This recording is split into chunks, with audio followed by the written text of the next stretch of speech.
Kita lihat bahawa ni Indonesia telah menghalau kapal-kapal nelayan Cina yang cuba masuk ke Indonesia. Indonesia saya ucap tahniah sebab dulu menterinya lagi hebat.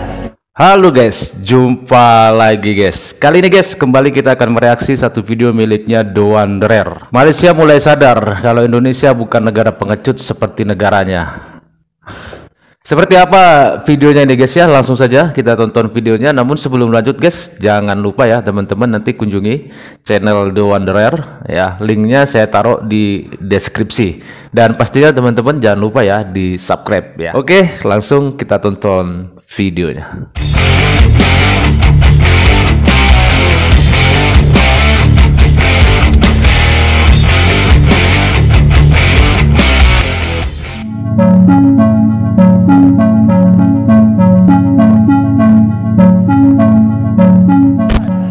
Dia bom habis semua kapal-kapal yang masuk ke Indonesia dan orang tak berani masuk. Tapi sekarang mula mereka masuk ke kawasan Natuna dan mereka telah kejar.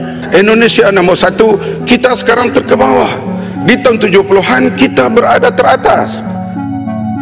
Saat bendera China ramai diperbincangkan di Malaysia, Indonesia justru mengambil tindakan tegas dengan mengusir kapal China yang masuk ke wilayah perairannya. Ya.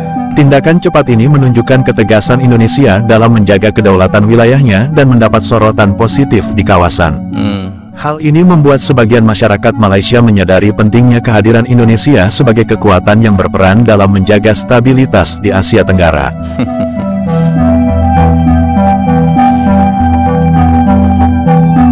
Ya, tetap aja mereka remeh sama kita ya.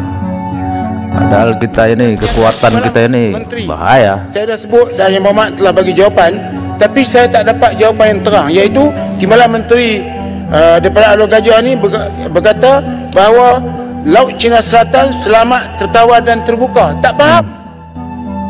Selamatkah Laut Cina Selatan sekarang? Terkawal ke teman tidak? Apa maksud terbuka? Terbuka yang saya tahu ini laluan tanpa di anchor south. Tapi apakah benda ini berlaku? Kita lihat bahawa ni Indonesia telah menghalau kapal-kapal nelayan Cina yang cuba masuk ke Indonesia. Indonesia saya ucap tahniah sebab dulu menterinya lagi hebat, iaitu dia bom habis semua kapal-kapal yang masuk ke Indonesia dan orang tak berani masuk. Tapi sekarang mula mereka masuk ke kawasan Natuna dan mereka telah kejar. Indonesia sekali lagi mengusir kapal pengawal pantai Cina di Laut Natuna Utara, mencetuskan satu lagi ketegangan berhubung sempadan maritim. Jurucakap Badan Keamanan Laut Bakamla, Kapten Yohanis Antara, mengesahkan insiden itu berlaku kemarin. Beliau mendakwa ketika KN Pulau Dana 323 berkomunikasi dengan kapal Cina melalui radio, kapal CCG 5402 mendakwa ia sedang melakukan rondaan di perairan itu dan meminta kapal Indonesia supaya tidak mendekat demi keselamatan pelayaran. Namun permintaan itu tidak diendahkan oleh KN Pulau Dana 323 yang bekerjasama dengan kapal peronda Tentera Laut Indonesia KRI Sutedi Sena Putra 378 dan KRI Bontang 907. Agensi berita Antara melaporkan Yohanis berkata kapal CCG 5402 milik China itu turut membuat beberapa percubaan lain sepanjang Oktober 2024. Katanya kapal Cina tidak hanya menceroboh perairan Indonesia tetapi turut mengganggu aktiviti tinjauan seismik arwana 3D dan pemprosesan data yang sedang dijalankan oleh PT Pertamina East Natuna di kawasan Laut Natuna Utara. Tambahnya berdasarkan Konvensyen Undang-Undang Laut UN Clause 1982, pelantar benua Indonesia di Laut Natuna Utara diakui di peringkat antarabangsa yang memberi hak kepada Indonesia untuk mengeksploitasi dan meneroka sumber asli di kawasan itu tanpa sebarang gangguan dari negara lain. Ya. Sebenarnya cadangan tukar nama Laut Cina Selatan ni sejak dulu lagi dah ada.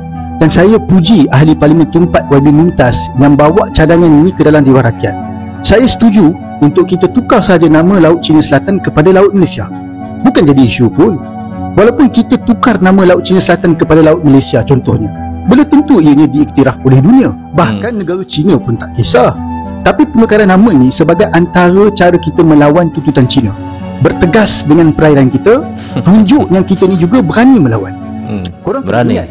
Cina pun tukar nama-nama kawasan utama laut kita dekat Sarawak sana tu tau. Contohnya Beting Raja Jarum ditukar kepada Baikang Ansha. Dan ada lagi beberapa lagi nama yang China tukar kepada nama Mandarin. Ini pun kena ambil kira. Tak usah pening kepala lah dalam bab ni, tukar je lah. Lagipun negara-negara jiran kita pun dah lama buat. Contohnya Indonesia, Laut Cina Selatan mereka panggil Laut Natuna Utara. Apapun, di samping kita tukar nama Laut Cina Selatan ni, kerajaan boleh perkasakan lagi aset tentera laut kita sebagai langkah berjaga-jaga. Seriuslah, kalau ada lagi sesiapa yang tak setuju dengan cadangan ni, saya rasa sanksi sama ada mereka tak faham taktik peperangan atau memang mereka ni jenis penakut. Anda yang mana satu? Bagaimana kerja? Kita ketawa aja sih ya kalau masih banyak orang-orang Malaysia ini yang ngeremehin kita, yang ngerendahin kita, kayak paling sudah iya-iyanya ya kan. Giliran kapal Cina masuk ya nggak berani ngapa-ngapain. Kalau kita coba masuk, nggak langsung diusir, itu kita nggak pernah main-main dengan kedaulatan wilayah kita, ya kan. Kita nggak pernah cari gara-gara, tapi kalau digara-garai ya begini. Kan gitu, itu Indonesia prinsipnya ya, kalau nggak ada yang jual ya ngapain kita beli, kan gitu. Cina coba-coba ganggu kedaulatan, usir, itu wilayah kita, nggak perlu lama-lama usir.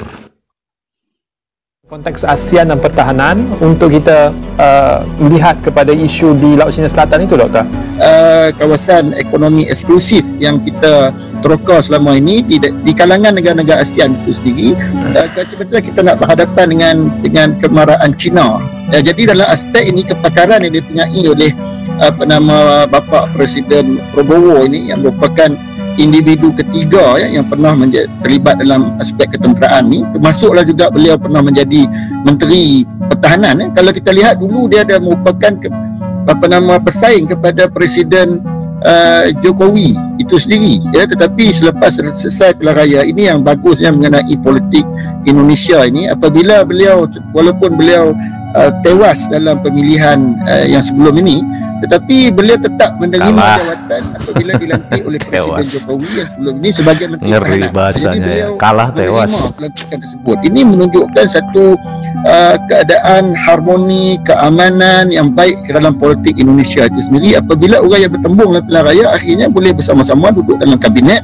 Ya, dalam kabinet kita lihat ada 34 menteri dan salah seorang daripadanya adalah Presiden yang hari ini, iaitu Bapa Prabowo itu sendiri. Jadi dalam aspek keselamatan ni, selepas daripada Presiden Soeharto dan juga SBY Presiden Susilo, ini Presiden Prabowo dalam merupakan orang yang pernah terlibat dalam aspek ketenteraan itu sendiri. Jadi kita melihat dalam hal ini mungkin ASEAN boleh memanfaatkan kepakaran ketenteraan dan pengalaman yang dipunyai oleh Bapa Prabowo ini dalam untuk memantapkan isu-isu keselamatan dan juga bagaimana perancangan strategik geopolitik dalam ASEAN itu sendiri. Mungkin Bapa Prabowo ini boleh dijadikan sebagai mentor di kalangan pemimpin-pemimpin yang terlibat dengan Laut Cina Selatan tu. Contohnya Filipina, Vietnam, Brunei, Malaysia dan juga Indonesia itu sendiri boleh menubuhkan satu task force selain daripada ASEAN tu, satu task force berasingan daripada ASEAN, supaya dia menjadi satu meja rundingan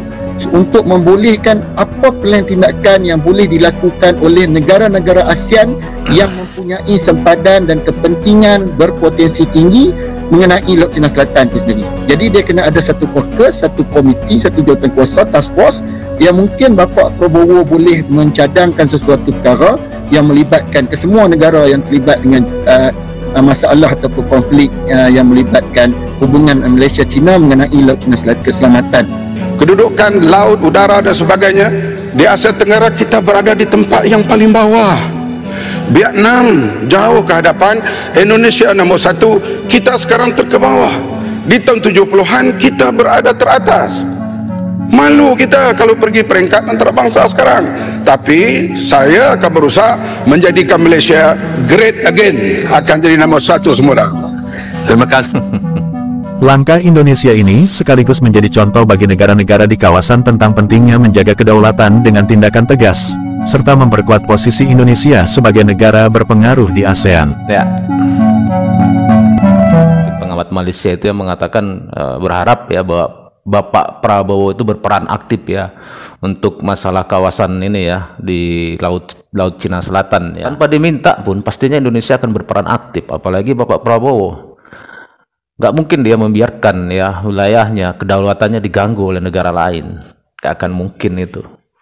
Dan kedua, ya, kita ada kepentingan di situ. Ya, kepentingan negara kita tuh banyak di kawasan itu.